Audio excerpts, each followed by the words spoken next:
साली के प्यार में सिरफिरा हुआ जीजा एक दिन अपने ससुराल पक्ष के लोगों यानी कि अपनी सास, साला और साली से ये कहता है कि जरा आप लोग एक साथ बैठिए, मुझे आप लोगों से कुछ ज़रूरी बात करनी है। उसकी इस बात को सुनकर उसकी सास, साला और साली सब एक साथ बैठते हैं और हंसते हुए उससे ये कहते हैं कि बताइए जीजा जी, हमें एक साथ बिठाकर क्या कुछ कहना चाहते हैं आप। तभी वो सिरफिरा जीजा संदीप गौड़ अपनी सास से ये कहता है कि मम्मी, आपकी जो सबसे छोटी बेटी है यानी कि जो मेरी सबसे छोटी साली है ममता गौड़, मैं उससे भी शादी करना चाहता हूँ। इससे पहले कि संदीप गौड़ की सास कुछ बोल पाती, तभी उसकी जो छोटी साली होती है ममता गौड़, वो बीच में बोल पड़ती है और ये कहती है कि जीजा बताइए, मेरी बड़ी बहन के साथ आपकी शादी हुई है, उसके 3 बच्चे हैं, अच्छी खासी ज़िंदगी है और आप मेरे साथ शादी करने की बात कर रहे हैं। तो अगर मैं आपके साथ शादी करूंगी तो मेरी बड़ी बहन की ज़िंदगी खराब नहीं हो जाएगी? ऐसा क्यों करना चाहते हैं आप? अपनी बहन ममता गौड़ की इस बात को सुनकर उसका जो भाई होता है निश्चय गौड़, वो भी अपनी सहमति दर्ज कराता है। साथ ही ममता गौड़ की जो माँ होती है यानी कि संदीप गौड़ की जो सास होती हैं, वो भी अपनी सहमति दर्ज कराती है और कहती ये है कि हाँ बिटिया सही तो कह रही है। जैसे ही अपने ससुराल पक्ष की लोगों की ये प्रतिक्रियाएं सुनता है, वो सिरफिरा जीजा आव देखता है नताव तुरंत चाकू उठाकर अपनी सबसे छोटी साली यानी जिसके साथ वो शादी करने की बात कह रहा था, अपनी उसी सबसे छोटी साली ममता गौड़ पर चाकू से एक एक कर कई वार कर देता है। इसके बाद ममता गौड़ का जो भाई होता है निश्चय गौड़, वो अपनी बहन को बचाने के लिए अपनी जीजा की तरफ भागता है, तो वो सिरफिरा जीजा अपने साले निश्चय गौड़ पर भी चाकू से एक एक कर कई वार कर देता है। अपने दोनों बच्चों को अपनी नज़रों के सामने मरता देख माँ भागी भागी दामाद की तरफ जाती है, बचाने की कोशिश करती है। तभी वो सिरफिरा जो दामाद होता है वो अपनी सास पर भी चाकू से वार कर देता है। तभी जो उसकी पत्नी होती है वर्षा गौड़, वो भागी भागी उधर आती है। जब देखती है कि उसकी माँ और उसकी बहन, उसका भाई इस तरह से फर्श पर गिरे पड़े हैं, तभी वो जोर जोर से चीखती है, चिल्लाती है और बचा लेने की गुहार लगाती है। तभी उसकी आवाज़ को सुनकर उसका देवर भागा भागा उधर आता है और अपने उस भाई को पकड़ने की कोशिश करता है, लेकिन वो कहाँ मानने वाला था। वो अपने मनसा के हिसाब से इस पूरी घटनाक्रम को अंजाम देता है। तभी पड़ोस की रहने वाली एक महिला जब इस चीख पुकार को सुनती है तो वो तुरंत डायल 112 को सूचना देती है। मौके पर गुजरात पुलिस पहुंचती है और उस आरोपी दामाद या फिर उस सिरफिरे जीजा को गिरफ्तार कर लेती है और गिरफ्तार करने के बाद उसको जेल भेजने का काम करती है। बता दें कि ये पूरा का पूरा परिवार यूपी के प्रयागराज का रहने वाला है, लेकिन इस पूरी घटनाक्रम को गुजरात के सूरत शहर में अंजाम दिया जाता है। इस घटना की शुरुआत कब और कैसे होती है, आइए इसको विस्तार पूर्वक जानने और समझने का प्रयास करते हैं। तो नमस्कार दोस्तों, दर्शक न्यूज़ 24 ऑफिशियल में आप सब लोगों का बहुत बहुत स्वागत है। आज की जो सच्ची घटना मैं आप लोगों के समक्ष लेकर उपस्थित हूँ, यह फिलहाल है उत्तर प्रदेश के प्रयागराज जिले की, लेकिन इस पूरी वारदात को अंजाम दिया जाता है गुजरात के सूरत शहर में। तो आइए दोस्तों, इस पूरी घटना की एक एक कड़ियाँ आप लोगों को समक्ष रखते हैं कि दरअसल इस मामले की शुरुआत कब से होती है और कैसे आखिरी समय में इस पूरी वारदात को अंजाम दिया जाता है। दोस्तों, प्रयागराज के सुराव थाना क्षेत्र के अंतर्गत एक बढ़ैया गांव आता है, जहां की रहने वाली होती हैं वर्षा गौड़। वर्षा गौड़ 3 बहनें होती हैं, जिसमें सबसे बड़ी वर्षा गौड़ होती है और उससे जो छोटी बहन होती है उसका नाम प्रभा गौड़ है। जो सबसे छोटी बहन है उसका नाम है ममता गौड़। और इन तीनों बहनों के बीच में एक इकलौता भाई होता है जिसका नाम होता है निश्चय गौड़। दोस्तों, साल 2017 की बात है जब वर्षा गौड़ की शादी प्रयागराज के ही हंडिया के बराऊ क्षेत्र के अंतर्गत आने वाले नरसिंहपुर नामक गांव में संदीप गौड़ के साथ होती है। सब कुछ ठीक ठाक चल रहा होता है दोनों परिवार में। इस रिश्तों को लेकर काफ़ी खुशियां होती है। तभी लगभग 2 साल बाद वर्षा गौड़ को एक बच्चे की प्राप्ति होती है। तब दोनों परिवारों की जो खुशियां होती हैं वो और ज़्यादा दुगनी हो जाती हैं। दोनों परिवारों में खुशी का माहौल था। तो जब पहली बार वर्षा गौड़ माँ बनती है तब उनके मायके पक्ष से बधाव नहीं जाता है। मायके पक्ष के लोगों द्वारा कहा यह जाता है कि चलिए ठीक है, समय ठीक ठाक रहा तो दोबारा जब वर्षा गौड़ कभी माँ बनेंगी तब हम बधाव लेकर आएंगे। सब कुछ ठीक ठाक बीत रहा होता है। इस बीच में संदीप गौड़ वो अपनी पत्नी वर्षा गौड़ और साथ ही अपने घर वालों को लेकर गुजरात के सूरत शहर में रहने लगता है। यानी कि अपनी माँ बाप, अपने भाई और अपनी पत्नी वर्षा गौड़ को लेकर वो सूरत में ही रहने लगता है और सूरत में एक निजी कंपनी में वो जॉब करता है। अब वर्षा गौड़ का जो ससुराल पक्ष का पूरा परिवार होता है वो सूरत में रह रहा होता है और दोनों परिवारों के बीच में काफ़ी मधुर संबंध होते हैं। इस बीच में वर्षा गौड़ का जो इकलौता भाई होता है निश्चय गौड़, उसकी नौकरी लग जाती है फॉरेंसिक विभाग में स्टोनो के तौर पर। वो जो है गवर्नमेंट एम्प्लॉय हो जाता है। तब दोनों परिवार की खुशियों में और चार चांद लग जाते हैं। दोनों परिवार काफ़ी खुश था। अब एक तरफ जहाँ वर्षा गौड़ के बच्चे की प्राप्ति पर पूरा परिवार खुश था, वहीं दूसरी तरफ निश्चय गौड़ की नौकरी के बाद दोनों परिवार में खुशियों की लहर थी कि चलिए ठीक है, हम दोनों के परिवार के बीच में कम से कम एक कोई गवर्नमेंट एम्प्लॉय तो हो गया। सब कुछ ठीक ठाक बीत रहा होता है। तभी एक दिन अचानक वर्षा गौड़ के ससुराल पक्ष से वर्षा गौड़ के मायके पक्ष को एक प्रस्ताव दिया जाता है। दरअसल वो लोग खुशी खुशी ये कहते हैं कि चलिए ठीक है, वर्षा गौड़ तो अब मेरी बहू है ही, अच्छा होगा जब एक और बेटी आप हमें दे देते। तब वर्षा गौड़ के जो माँ बाप होते हैं वो उनकी इस बात पर अपनी सहमति जताते हैं और काफ़ी खुश होते हैं। दरअसल वो लोग कहते हैं कि चलिए ठीक है, इतना अच्छा शालीन परिवार है, जहाँ पर हमने पहली एक बेटी दे रखी है तो वहाँ दूसरी बेटी हम दे देंगे। दोनों बहनें एक साथ एक घर में रहेंगी तो और ही कुछ ज़्यादा अच्छा होगा। बस इसके बाद दोनों परिवारों की सहमति होती है। उसके बाद वर्षा गौड़ के देवर की शादी वर्षा गौड़ की ही छोटी बहन प्रभा गौड़ से हो जाती है। अब जहाँ वर्षा गौड़ अकेली थी, अब वहाँ वो दो बहनें हो जाती हैं। तो दोनों बहनों का जो जीवन था वो अच्छे से बीत रहा होता है। इस बीच में प्रभा गौड़ को भी एक बच्चे की प्राप्ति हो जाती है। तब और ज़्यादा खुशियाँ दुगनी हो जाती हैं। अब दोनों परिवार में खुशियाँ थी। तभी एक दिन वर्षा गौड़ की जो सबसे छोटी बहन होती है ममता गौड़, वो अपनी दीदी से बातचीत करते हुए कहती, दीदी मुझे सूरत आना है और मुझे बुला लो, घूमना है। तभी वर्षा गौड़ अपनी छोटी बहन को यानी कि ममता गौड़ को बुला लेती है। वो सूरत में रहती है और अपनी बहन के ससुराल पक्ष में उसका काफ़ी अच्छा लगाव हो जाता है। इस बीच में एक दिन अचानक हंसी मजाक करते हुए ममता गौड़ जो होती है वो अपने जीजा संदीप गौड़ से कहती कि जीजा मुझे भी किसी कंपनी में जॉब दिलवा दो, मैं भी जॉब करना चाहती हूँ। पहले तो संदीप गौड़ अपनी साली ममता गौड़ की इस बात को मजाक में लेता है। उसके बाद वो जो है जब देखता है कि ये कई बार जिद करती है तो उसको आभास होता है कि शायद ये सही जॉब करना चाहती हैं, तो वो अपने ही कंपनी में उसको जो है नौकरी दिलवा देता है। अब जीजा और साली मिलकर दोनों एक ही कंपनी में जॉब कर रहे होते हैं और इसी बीच में आते जाते उन दोनों के बीच में नज़दीकियाँ बढ़ जाती हैं और ये नज़दीकियाँ धीरे धीरे करके प्यार में तब्दील हो जाती हैं।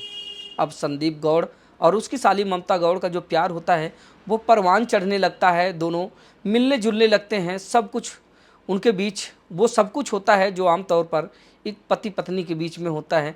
तभी जो ममता गौड़ का जीजा होता है संदीप गौड़, उसका जब प्यार परवान चढ़ने लगता है, धीरे धीरे करके समय बीतता है। अब जीजा और साली के इस प्रेम प्रपंच के बारे में जो पत्नी वर्षा गौड़ होती है उसको थोड़ा थोड़ा शक होने लगता है। वो देखती है कि जो जीजा साली का लगाव है कुछ ज़्यादा ही गहराता जा रहा है। लंबे लंबे समय तक फ़ोन पे बातचीत करना, बाइक लेकर अचानक निकल जाना, घूमना टहलना, देर शाम घर वापस आना, तमाम ऐसी प्रतिक्रियाओं को देखकर वर्षा गौड़ अब इन दोनों को शक के नज़रिए से देखने लगती है। तभी अपने पति संदीप गौड़ और अपनी बहन ममता गौड़ के बीच की नज़दीकियों के बारे में वर्षा गौड़ को पूरी तरह से जानकारी हो जाती है कि दरअसल मेरे पति संदीप गौड़ और मेरी बहन ममता गौड़ के बीच में अनैतिक संबंध है और हो सकता है कि एक दिन ये मेरे लिए घातक ना बन जाए, इससे पहले मैं अपनी बहन ममता गौड़ को यहाँ से हटा दूँ। होता वही है, वर्षा गौड़ अपने मायके में फ़ोन करती है और मायके वालों से बताती है कि दरअसल अब ममता को जो है यहाँ से बुला लीजिए, काफ़ी दिन हो गए, भैया नौकरी भी पा गया है तो अब इसको जो है काम धाम करने की कोई ज़रूरत नहीं है। बस इसके बाद वर्षा गौड़ के जो परिवार वाले होते हैं वो जाते हैं और अपनी बेटी ममता को जो है बुलाकर मायके चले आते हैं। अब जीजा साली दोनों अलग हो जाते हैं। इसके बीच में अब दोनों का मिलना जुलना सब बंद हो जाता है, खाली फ़ोन से बातें होती हैं, लेकिन बातों से इन दोनों का दिल कहाँ भरने वाला था।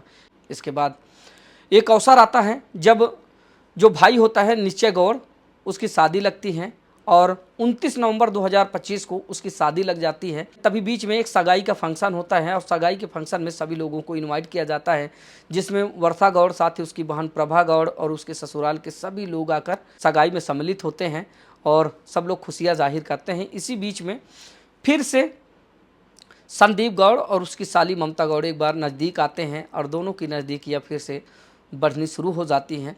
और इसके बीच से अब ये दोनों क्या कुछ बातचीत करके गए थे कि निश्चय गौड़ की सगाई के बाद दोनों परिवार अपनी अपनी जगह पर हो जाते हैं, यानी कि वर्षा गौड़ का जो परिवार होता है वो सूरत वापस लौट जाता है और निश्चय गौड़ सगाई के बाद अपनी नौकरी पर वापस चले जाते हैं। सब कुछ समान तरीके से फिर चलने लगता है। दोस्तों, बीते दिनों 2 अक्टूबर 2025 की बात है, जब वर्षा गौड़ के द्वारा अपने मायके वालों को फ़ोन कर एक सूचना दी जाती है। बताया ये जाता है कि दरअसल माँ, हम दोबारा फिर से माँ बन गए हैं और इस बार हमें जुड़वा बच्चों की प्राप्ति हुई है।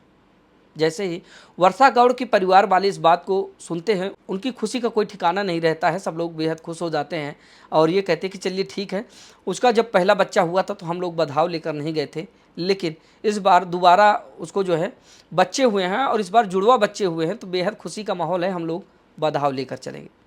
सब लोग तैयारी बनाते हैं और अपनी बेटी वर्षा गौड़ को आश्वासन देते हैं कि चलिए ठीक है, हम लोग बधाव लेकर सूरत आने वाले हैं और इसी बहाने जो आपके भाई निश्चय गौड़ की शादी पड़ी हुई है 29 नवंबर को, उसको लेकर हम कुछ खरीदारी भी कर लेंगे, कपड़े वगैरह यानी कि मार्केटिंग भी कर लेंगे।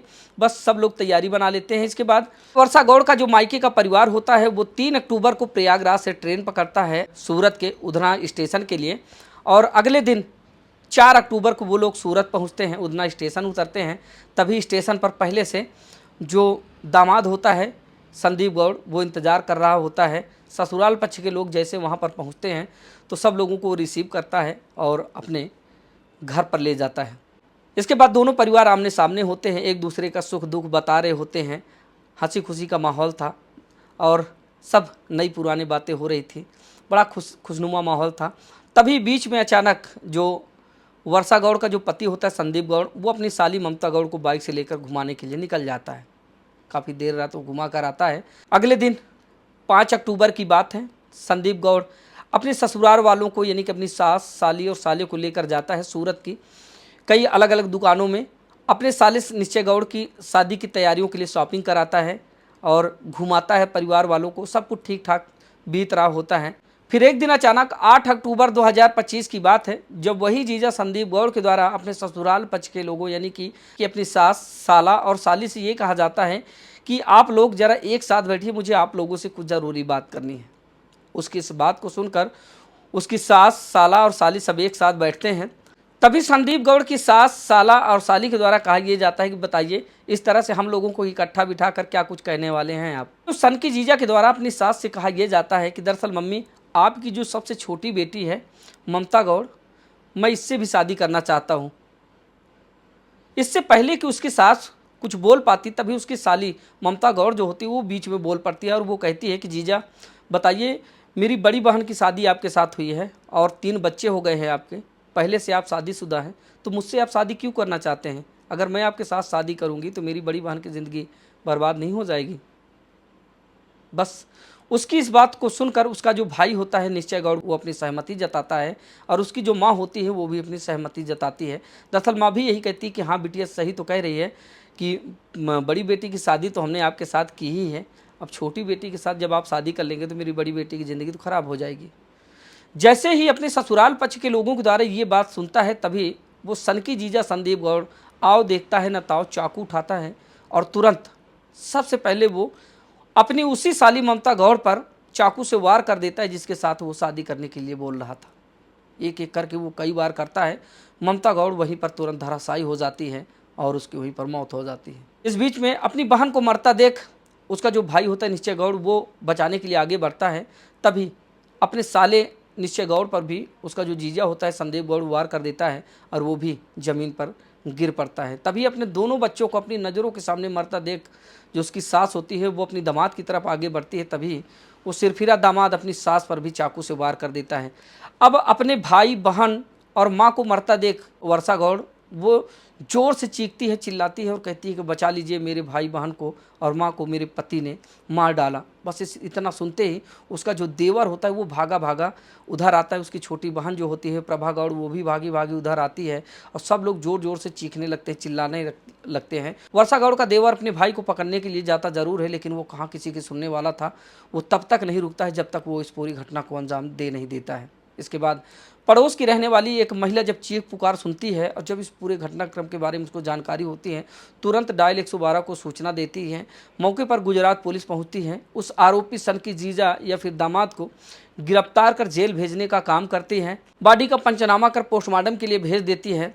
फिर उसके बाद लगभग 4 दिन बाद बॉडी का पोस्टमार्टम होकर वो जो है प्रयागराज आती है, उसका अंतिम संस्कार होता है। इस पर जब वर्षा गौर से बातचीत की गई तो वर्षा गौर ने कहा कि अब मैं दोबारा वहाँ पर नहीं जाना चाहूँगी, क्योंकि अब उससे मेरा कोई वास्ता नहीं। जब उसने मेरी बहन का और मेरी भाई का कत्ल किया है, बाल बाल मेरी माँ बच गई, अन्यथा की कसम मेरी माँ को भी उसने नहीं छोड़ा था। ये तो भगवान का लाख लाख शुक्र है कि मेरी माँ बच गई, अन्यथा की दशा में ये तो हमें अनाथ ही कर दिया था। तब वो मेरा कहाँ का पता ही रहेगा, उससे हमारा दूर दूर तक कोई वास्ता नहीं। बस हम ये चाहते हैं कि गुजरात पुलिस इस मामले को उत्तर प्रदेश पुलिस के हवाले जो है कर दे, ताकि हम लोगों को न्याय मिल सके। क्योंकि अब हम तो उस परिवार में जाने वाले नहीं हैं, और गुजरात पुलिस जब मेरे पति को गिरफ्तार की थी तो उसके साथ ऐसा याराना व्यवहार कर रही थी, जिसे देखकर हम लोगों को शक हो रहा था कि हम लोगों को न्याय मिलने वाला नहीं है। इसलिए पीड़ित परिवार का कहना ये है कि गुजरात से हमारे इस मामले को यूपी में जो है ट्रांसफ़र किया जाए, ताकि हम लोगों को न्याय मिल सके। आए दिन समाज में इस तरह की तमाम घटनाएं घटती रहती, जिसको देखकर सुनकर भी लोग बाग सुधरने का नाम नहीं ले रहे हैं। फिलहाल दोस्तों, इस घटना को सुनाने का मकसद किसी को हताहत करना या फिर परेशान करना नहीं था, किसी का दिल दुखाना नहीं था, बल्कि आप लोगों को जागरूक करना था कि समाज में हो रही इस तरह की घटनाओं से आप लोग सीख ले, सबक ले, ताकि आप लोगों से किसी भी तरह कोई गलती ना हो। आप लोग जहां भी रहें सजग रहें, सतर्क रहें। मिलते हैं फिर से किसी नई खबर के साथ, तब तक के लिए नमस्कार।